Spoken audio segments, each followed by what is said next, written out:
Hello ಕುಟುಂಬದವರೇ, ನಾನು ನಿಮ್ಮ ಮನೆ ಮಗಳು ಪುಷ್ಪ. ಪ್ರತಿಯೊಬ್ಬರ ಮನೇಲೂ ಕಷ್ಟಗಳಿರುತ್ತೆ, ಸಾಲಗಳಿರುತ್ತೆ, ನೋವುಗಳಿರುತ್ತೆ. ಅದಕ್ಕೆ ಪರಿಹಾರನ ನಮಗೆ ನಾವೇ ಕಂಡ್ಕೋಬೇಕು. ಆ ಥರ ಒಂದು ಪರಿಹಾರ ಇಲ್ಲಿ ನಾನು ವೀಡಿಯೋದಲ್ಲಿ ಹೇಳಿದ್ದೀನಿ. ಏನು ಅಂತ ನೋಡಿ, ನನ್ನ ಪೇಜ್ನ ಸಬ್ಸ್ಕ್ರೈಬ್ ಮಾಡಿ, ಲೈಕ್ ಮಾಡಿ, ಶೇರ್ ಮಾಡಿ. ನೋಡಿ, ಇಲ್ಲಿ ಒಂದು 4 ಇಜ್ಜಲ್ ತಗೊಂಡಿದ್ದೀನಿ ನಾನು. ಸೊ ನಿಮ್ಗೆ ಗ್ರಂಥಿ ಅಂಗಡಿಲಿ ಹೋದ್ರೆ ಈ ತರ ಇಜ್ಜಲ್ ಸಿಗುತ್ತೆ. ಸೊ ತಗೊಂಡ್ ಬಂದು ನೋಡಿ, ಈ ತರ ಈ ಬೋಂಡ ಕರಿಯೋ ಅಂತ ಒಂದು ಜಾಲರದಲ್ಲೇ ಸೊ ಈ ತರ ಬಿಸಿ ಮಾಡ್ಕೊಂಡ್ರೆ ಸಾಕು, ಅದು ಚೆನ್ನಾಗಿ ಬಿಸಿ ಆಗುತ್ತೆ. ಸೊ ಈ ತರ ಒಂದು ಕೆಂಡನ ಬಂದು ನಾವು ಮನೇಲೆ ಬಂದು ಪಾಸಿಟಿವ್ ಎನರ್ಜಿ ಇರಲ್ಲ, ನೆಗೆಟಿವ್ ಎನರ್ಜಿ ಇರುತ್ತೆ, ಗಂಡ ಹೆಂಡತಿ ಜಗಳ ಇರುತ್ತೆ, ಮಕ್ಕಳು ಓದ್ತಾರಲ್ಲ, ಎಷ್ಟೇ ದುಡ್ಡು ತಗೊಂಬಂದ್ರು ಅದು ದುಡ್ಡು ಯೂಸ್ ಆಗ್ತಾರಲ್ಲ, ಸಾಲಗಳು ಆಗ್ತಾ ಇರುತ್ತೆ, ಲೋನ್ ತೀರ್ತಾರಲ್ಲ, ಆ ಥರ ಎಲ್ಲ ಪ್ರಾಬ್ಲಮ್ ಯಾರಿಗಿರಲ್ಲ, ಅದು ಎಲ್ಲರಿಗೂ ಇರುತ್ತೆ. ಸೊ ಇವಾಗ ನಾನು ಹೇಳೋ ಒಂದು ಟಿಪ್ಸ್ನ ನೀವು ಫಾಲೋ ಮಾಡಿದ್ರೆ 100% ಪ್ರಾಬ್ಲಮ್ ಕ್ಲಿಯರ್ ಆಗುತ್ತೆ. ಸೊ ಈ ತರ ಒಂದು ಕೆಂಡನ ಕಾಯಿಸ್ಕೊಂಡು ಈ ಕೆಂಡದಲ್ಲೇ ಬಂದು ನನ್ನ ಸಾಂಬ್ರಾಣಿ ಆಗ್ತಲ್ಲ, ಏನಾಗ್ತಾ ಇದೆ, ಸೊ ವಿಡಿಯೋ ಫುಲ್ಲು ನೋಡಿ, ನಿಮಗೆ ಗೊತ್ತಾಗುತ್ತೆ. ಪಾಸಿಟಿವ್ ಎನರ್ಜಿ ಬರಬೇಕು, ಮನೇಲಿರೋ ನೆಗೆಟಿವ್ ಎನರ್ಜಿ ಎಲ್ಲ ಹೋಗ್ಬೇಕು.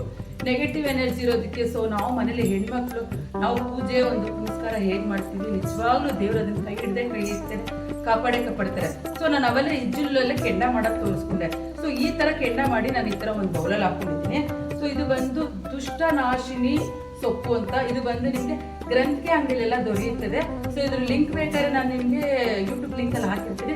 ದುಷ್ಟನಾಶಿನಿ ಸೊಪ್ಪು ಅಂತಾನೆ ಇದೆಷ್ಟು ದುಷ್ಟನಾಶಿನಿ ಅಂತ. ಸೊ ಈ ಒಂದು ದುಷ್ಟನಾಶಿನಿ ಸೊಪ್ಪು ತಗೊಂಡು ಸೊ ನೀವು ಕೆಂಡ ಹಾಕಿ ನಾನು ಸಾಂಬ್ರಾಣಿ ಹೊಗೆಲ್ಲ ಹಾಕಿದ್ದೀನಿ. ಸೊ ನೋಡಿ, ಇದನ್ನ ಡೈರೆಕ್ಟ್ ಆಗಿ ಈ ಎಲೆಗಳನ್ನ ಸೊ ಇದ್ರ ಮೇಲೆ ಹೀಗೆ ಹಾಕ್ಬೇಕು. ಸೊ ನೋಡಿ, ಆಹಾ, ಇದೆಷ್ಟು ಪರಿಮಳ ಬರ್ತಾ ಇದೆ ಅಂದ್ರೆ ಘಮ ಘಮ ಘಮ ಅಂತ ಇದೆ ಮನೆ ಎಲ್ಲ, ಅಷ್ಟು ಪರಿಮಳ ಬರುತ್ತೆ ನೋಡಿ. ಇದು ನೋಡಿ ನೋಡಿ ಎಷ್ಟು ಪರಿಮಳ ಬರ್ತಾ ಇದೆ. ಸೊ ಈ ತರ ಒಂದು ನಾವು ಮಾಡ್ಕೊಂಡಿರೋ ಒಂದು ಸೊಪ್ಪನ್ನ ನೋಡಿ. ಸೊ ಇಲ್ಲಿ ಬಂದು ನಾನು ದೇವ್ರ ಮನೆಗೆಲ್ಲ ಒಂದು ಒಳ್ಳೆ ಪಾಸಿಟಿವ್ ಎನರ್ಜಿ ಬರಲಿ ಅಂದ್ಬಿಟ್ಟು ಸೊ ನಾನು ಎಲ್ಲ ಕೊಡ್ತಾ ಇದ್ದೀನಿ.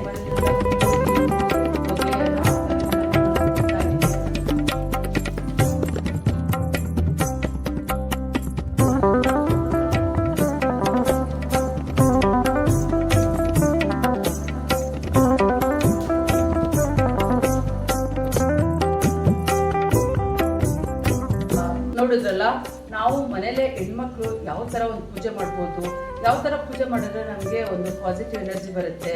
ಯಾಕೆಂದ್ರೆ ಎಲ್ಲಾ ಮನೇಲೂ ನೆಗೆಟಿವ್ ಎನರ್ಜಿನ ಸಿದ್ದೇ ಇರುತ್ತೆ. ಯಾಕೆಂದ್ರೆ ನಾವ್ ಏನೋ ಒಂದು ಬೆಳವಣಿಗೆ ಆಗ್ತಾ ಇದೀವಿ, ಏನೋ ಒಂದು ದುಡಿಮೆ ಮಾಡ್ತಾ ಇದೀವಿ. ಸೊ ಅವ್ರಿಗೇನ್ ಕಷ್ಟ, ಅವ್ರ ಮೇಲೆ 4 ಜನ ದುಡಿತಾ ಇದಾರೆ, ಅವ್ರಿಗೇನ್ ಪ್ರಾಬ್ಲಮ್ ಅನ್ಕೊಂತಾರೆ. ಆದ್ರೆ ಅವ್ರವ್ರ ಮನೆ ಪ್ರಾಬ್ಲಮ್ ಅವ್ರವ್ರಿಗೆ ಗೊತ್ತಿರುತ್ತೆ. ಸೊ ಆ ತರ ಒಂದು ಕಣ್ದೃಷ್ಟಿ ಬಿದ್ದಾಗ ಆ ಕಣ್ದೃಷ್ಟಿ ಹೋಗ್ಬೇಕು.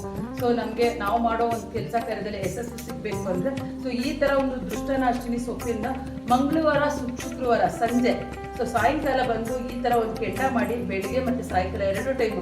ಇಲ್ಲ ಮೇಡಮ್ ನಾನು ಬೆಳಿಗ್ಗೆ ಆಫೀಸ್ಗೆ ಹೋಗ್ತೀನಿ, ನಾನು ಬೆಳಿಗ್ಗೆ ಆಗೋದಿಲ್ಲ ಸಂಜೆನೆ ಮಾಡ್ತೀನಿ, ಸೊ ಸಂಜೆನೆ ಮಾಡ್ಕೋಬಹುದು. ಸಂಜೆ ಬಂದು ನೀವು ಸ್ನಾನ ಮಾಡಿಕೊಂಡು ಲಕ್ಷ್ಮೀ ತಾಯಿಗೆ ಪೂಜೆ ಮಾಡಿ ಸೊ ಈ ತರ ಒಂದು ಇಜ್ಜಿಲಿಂದ ಒಂದು ಇಜ್ಜಿಲಲ್ಲೇ ಮಾಡಿ. ಇದು ಚಿಪ್ಪು ಬೇಡ, ಏನೋ ತೆಂಗಿನ ಚಿಪ್ಪಲ್ಲೇ ಒಬ್ಬೊಬ್ರು ಕೆಂಡ ಮಾಡ್ತಾರೆ. ದಯವಿಟ್ಟು ಕೆಂಡನ ಬಂದು ತೆಂಗಿನ ಚಿಪ್ಪಲ್ಲೇ ಮಾಡಬಾರ್ದು. ಸೊ ಅದಕ್ಕೋಸ್ಕರ ಅಂತಾನೆ ಇಜ್ಜಿಲ್ ಸಿಗುತ್ತೆ ನಿಮ್ಗೆ, ಎಲ್ಲಾ ಗ್ರಂಥಿಗಳಲ್ಲೂ ಸಿಗುತ್ತೆ. ಅಮೆಜಾನ್ ನಿಮ್ಗೆ ಗ್ರಂಥಿಗಳು ಸಿಗಲ್ಲ ಅಂದ್ರೆ ಅಮೆಜಾನ್ ಕೂಡ ಸಿಗುತ್ತೆ. ನಾನು 2 ಲಿಂಕು ಕೂಡ ಬೇಕಾ ನಿಮ್ಗೆ ಹಾಕಿರ್ತೀನಿ. ಸೊ ಈ ತರ ಒಂದು ಇಜ್ಜಿಲ್ ತಗೊಂಡ್ ಬಂದೆ, ಇಜ್ಜಿಲಲ್ಲೇ ನೀವು ಕೆಂಡ ಮಾಡಿ ಪೂಜೆ ಮಾಡಿ. ಈ ತರ ಮಂಗಳವಾರ ಶುಕ್ರವಾರ ನೀವು 3 ವಾರ ನೋಡಿ, ನಿಮ್ಮ ಮನೇಲೆ ಒಂದು ಹಣಕಾಸಿನ ಪರಿಸ್ಥಿತಿ ಸುಧಾರಿಸುತ್ತೆ. ಮತ್ತೆ ಕೆಲ್ಸಕ್ಕೆ ಯಾರು ಹೋಗ್ತಾರಲ್ಲ, ಕೆಲಸ ಸಿಕ್ಕಲ್ಲ, ಆ ತರ ಪ್ರಾಬ್ಲಮ್ಮು ಕಮ್ಮಿ ಆಗುತ್ತೆ. ಮತ್ತೆ ಮನೇಲೆ ಶಾಂತಿ ನೆಮ್ಮದಿ ಎಲ್ಲ ಬರುತ್ತೆ. ಸೊ ಈ ದುಷ್ಟನಾಶಿನಿ ಸೊಪ್ಪಿಂದ ಇಷ್ಟೆಲ್ಲ ಪ್ರಯೋಜನ ಇದೆ ಅಂತ ಅಂದಮೇಲೆ ಸೊ ನಿಮ್ಮ ಮನೇಲೆ ನೀವೇ ಹಾಕಿದ್ದೀನಿ ತಗೊಂಬಂದು ಪೂಜೆ ಮಾಡಬಾರ್ದು ಅಲ್ವಾ? ಸೊ ನನ್ನ ವಿಡಿಯೋ ಇಷ್ಟ ಆದರೆ ನನ್ನ ಯೂಟ್ಯೂಬ್ ಚಾನಲ್ನ ಸಬ್ಸ್ಕ್ರೈಬ್ ಮಾಡಿ, ಲೈಕ್ ಮಾಡಿ, ಶೇರ್ ಮಾಡಿ. ಸೊ ನಿಮ್ಮ ಮನೆ ಮಗಳು ಪುಷ್ಪನ ಸೊ ಪ್ರೀತಿಯಿಂದ ಹೀಗೆ ಹಾರೈಸಿ ಪ್ರೀತಿಸಿ.